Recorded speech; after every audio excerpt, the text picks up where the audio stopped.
Hi, I'm Justin. Chris. Yasmin. June. Natalie. AJ. Tran. Paul. Robin. Andrew. Christopher. Deepak. The question is, are you happy? Am I happy? I feel like happiness is very relative, right? It's hard to feel happy without having sad parts in your life. And so if you're asking me if I'm happy in this moment, yes, definitely. But it's kind of hard to feel happy all the time, right? So, I don't know. I feel like it's great to feel the highs and it's great to feel the lows, because without the lows, you won't really know what happiness really is sometimes. But I'm okay with that, and that makes me really happy, just knowing that, you know, those times will come. So yeah, I would say I'm pretty happy right now. I'm decently happy. Yeah, I think, some things are tough, but things could be a lot worse, I guess. So, I'd say I'm at least decently happy. Happiness. I think it's more of an interpretation of who you have around you and what you do with your life. And for myself, I look around and I constantly try to recheck myself and make sure that my perspective is always be grateful for what you have around you, whether that's family, whether it's the opportunities that you have, whether it's whoever's in your life, because there's always someone who doesn't have that or has something less than you do. So I try to keep on recognizing that, because I'm not saying bad stuff doesn't happen to me. You know what I mean? There's always going to be bad stuff. There's always going to be things that go wrong. You get a C on an exam, that stuff happens, but that doesn't let that affect my gratefulness towards what I have. So I would say I am happy. I am happy. I think this is something I talked about with my wife recently, and for me, happiness isn't a destination. It's not I finally achieved this or that. It's my ability to pursue something that I want and the joy I get in pursuing it. So right now, I think my biggest goal right now is to have the freedom of time to do things that I want with the people that I want, and to pursue that freedom of time, it's, you know, making money, doing things I enjoy, etc., etc. And even if I'm not there yet and I don't have full control of my time and spending it with the people I enjoy right now, I still have some degree of that. And you know, the fact that I can even pursue this and enjoy that journey allows me to do it. The main source of my happiness right now is Hannah, my wife. I wake up thinking like, wow, I can't believe we started dating. I can't believe we're married right now. Maybe I'm biased because I'm a newlywed, but she's my main source of happiness. Currently, yes. And the reason why I say currently is because I think emotions, they come and go, and we can't really stay happy forever. I don't personally think that's part of life. Growing up, I always thought that I was always happy, and you know, as I got older and I got thrown into the working world and started dealing with other things, I realized that it's kind of impossible to feel constantly happy. And I realized that that pursuit of happiness all the time kind of makes people get really stressful, and they kind of go crazy trying to find that happiness or whatever feeling they thought was happiness before. And something that I've come to terms with is that happiness changes like in every stage of life that you are, and it might change from today to tomorrow, and only you yourself can really determine how you feel at that current state. So I kind of take emotions as they come and go. And how I currently feel right now, I'm here with all my friends, just turned 25, feeling pretty optimistic for the oncoming year and all the struggles that might come with it. So yeah, I'm pretty happy. I'm optimistic, and I think that's the closest feeling to happiness to me. So yeah, feeling pretty good.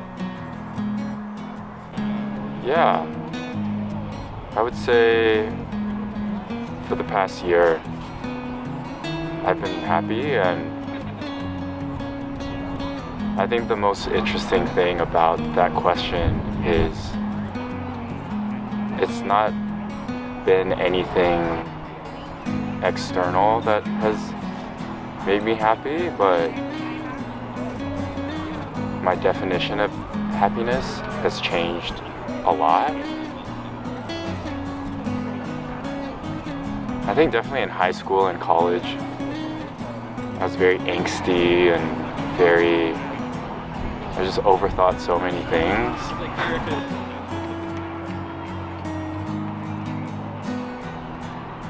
But in the past year, I don't know if this has to do with being older or having a change in perspective, but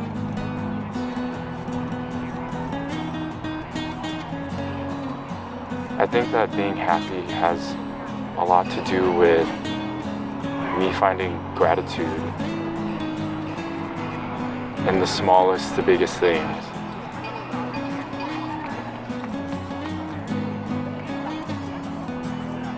Being older, I feel like that holds so much more weight. I think I rambled a lot, but basically, to me, gratitude is being happy.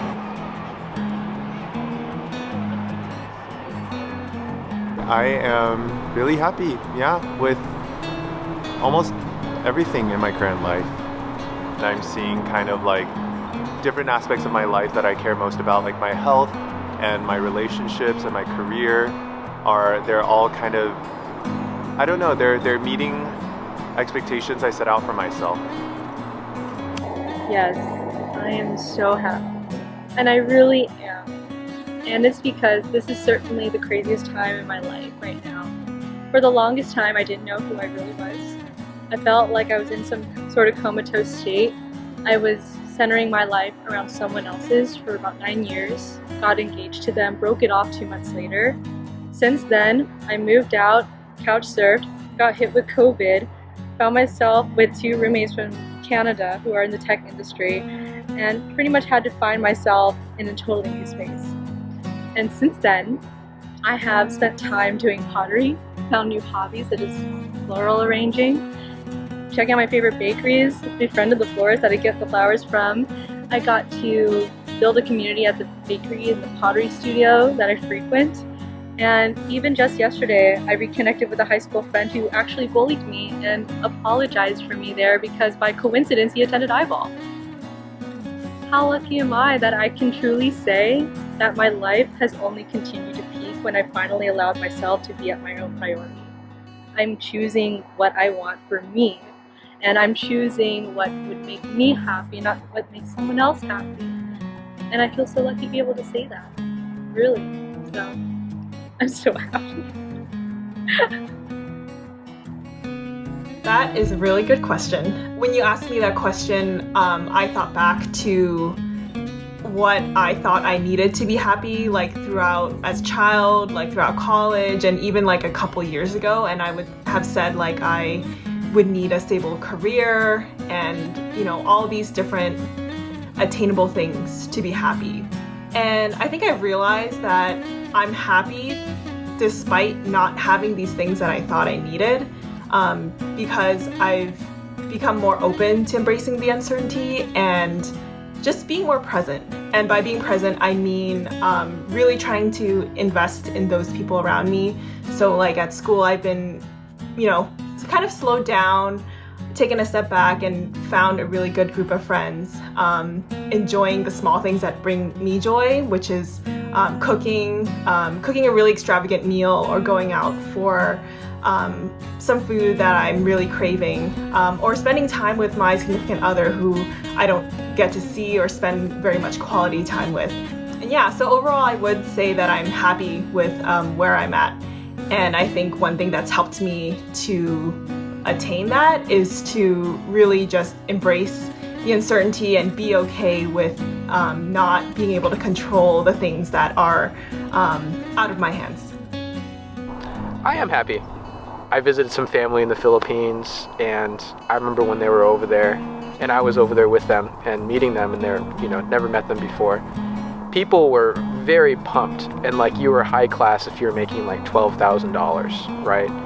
And that was really impactful for me because when I think about how much money people make here in the US, even though the cost of living is higher, you know, we're just satisfied. We don't derive the same kind of satisfaction with having, we need more things to be happy. And when I think about all the things that I have, you know, I have a good family, and you know, I'm going to school at, you know, one of the best schools in the world right now, and I'm the dumbest one there. I'm just being silly. I like to tell people that I'm just, you know, an imposter syndrome and stuff like that. I think I am happy. Definitely can say that I am very content. To be honest, you know, I think my faith plays a huge part in my happiness. And I kind of don't like the word happiness, to be honest, because I think happiness can feel very superficial. But I would like to change it, or, you know, kind of interpret it as contentment. I think in my faith, I have everything that I need and everything I need to be, you know, quote unquote happy. And so, you know, my faith in God is what really allows me to feel that I am at life's contentment and my full happiness. But at the same time, I don't know if I feel fully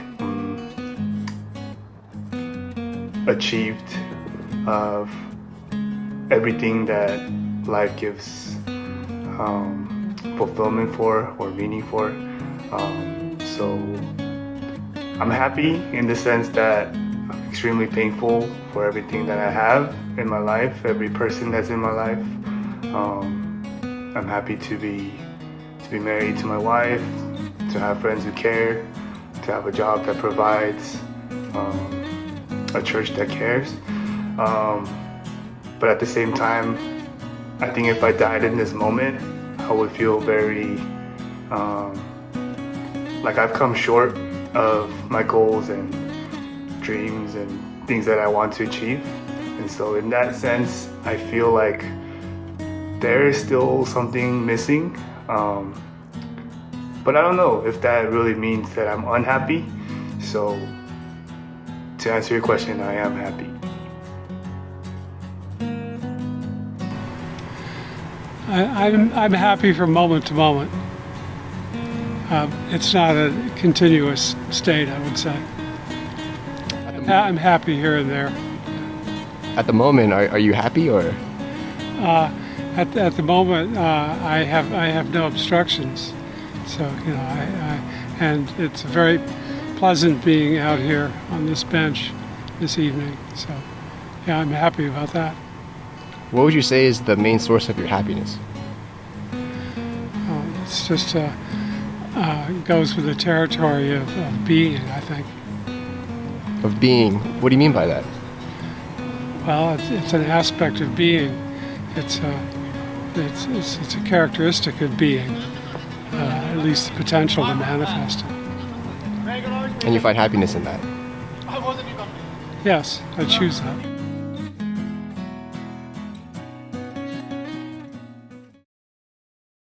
What about you? Are you happy? Are you interviewing me now?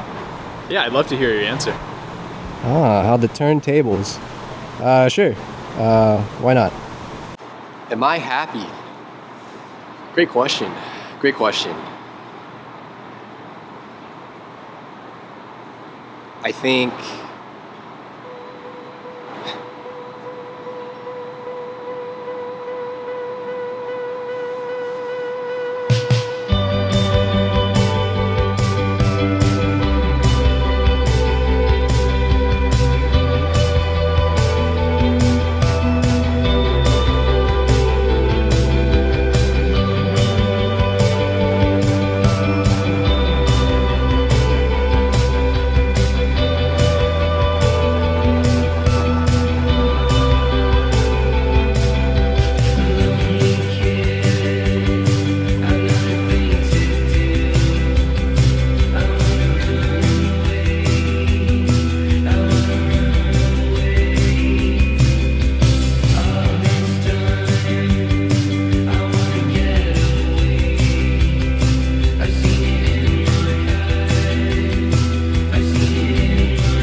Welcome to the club of voice message sending.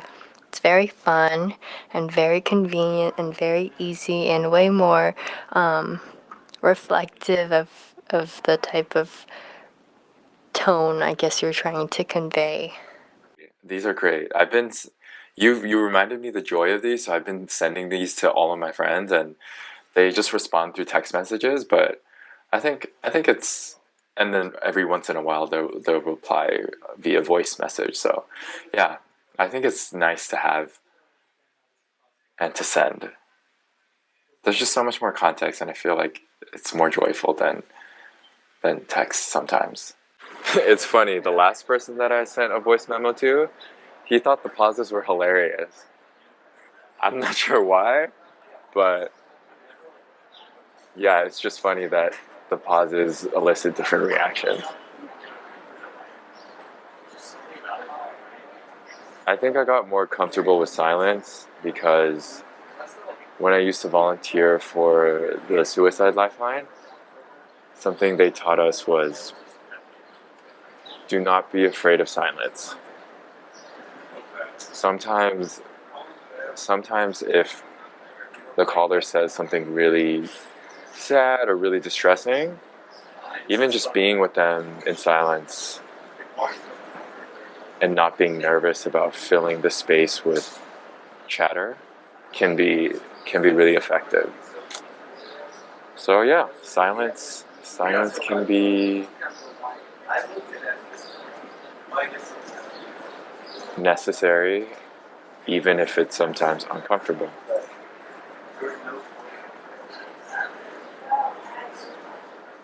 I always idealize a more simple life. Like, even the other day, I saw a group of construction workers on a school roof, and they were removing tiles from the top of the roof and throwing it into a garbage truck. And the camaraderie that they had and the simplicity of that really resonated with me. I'm probably just idealizing that because sometimes I get anxious or worried about the high stakes, high pressure of one day becoming a doctor. So yeah, it's probably just secondary to that, I'm guessing. Dude, I don't know why, but the before and after voice memos are killing me. That's hilarious. Yeah, it says that Matt kept an audio message from you. Literally, like, all 4 messages. Are you saving these? Why in the world you keeping these freaking audio messages over here? I feel like you're gonna blackmail me one day with these. My name's Darius Marder. I am the co-writer and director of Sound of Metal. Enjoy the not knowing everything. It's really something very few people will probably tell you, but some of the best things in directing and filmmaking come from that, and you'll only get it once. You only direct your first once. To allow yourself to not know and to go in and, you're going to make choices. You're going to do all that. That's fine. But you're also going to discover some things, and you're going to try things that might be ill-advised because you don't know, and they might be the best things you do. This notion of professionalism in art, it's a misnomer. We never get there. Hopefully, if we're doing real work, we never fucking know. We have to be vulnerable and fragile every single time. And if we're not feeling that way, if we're experts, we've lost our way. Actually, interesting and apropos of Sound of Metal, I couldn't get the ending right of Sound of Metal, the whole ending, the whole last part I just couldn't nail it. And this was really about Ruben and Riz letting go. This was that, what is that to let go? And so I rolled that camera. We're shooting 35 millimeter and rolling is a thing, it's not digital. And so I'm rolling a 11-minute shot of him just sitting. Wow. And it wasn't until, it took time. And then if you watch that shot, you see he's got these little stages where he looks like he's in his body, but then it's like He actually hits this moment where he actually sinks into it. And that's where you cut, you cut after he really lands. Isn't that a crazy thing though, on a writing level, like I was saying too, this was what was so cool about this film to write and to make, is to think, how do you feel that? That ostensibly is the least dramatic thing in the world, right? There's no sound. You've removed everything. It's a static shot. How do you feel that? How do you earn that? That's exciting to me.